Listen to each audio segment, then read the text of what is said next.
पहले ये बताइए आपके गांव का नाम क्या है? शाबाश, लिंगन गांव। अच्छा ये बताइए आपके तालुके का नाम क्या है?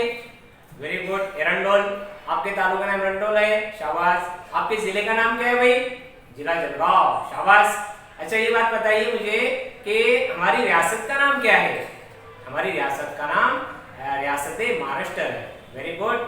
अच्छा हमारे मुल्कों का नाम क्या है?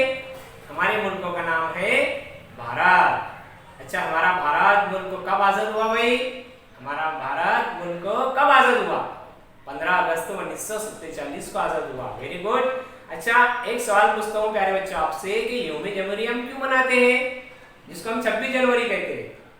अच्छा कानून नाफिज हुआ था उस वक्त, वेरी गुड। अच्छा कानून की जमा क्या है भाई? कानून की जमा कवानीन। तो प्यारे बच्चों अगले हिस्से में हम सबक नंबर 6 कवानीन सबके लिए इस सबक का मुताला करेंगे। जब तक के लिए आप अपना ख्याल रखिए। खुदा हाफिज़।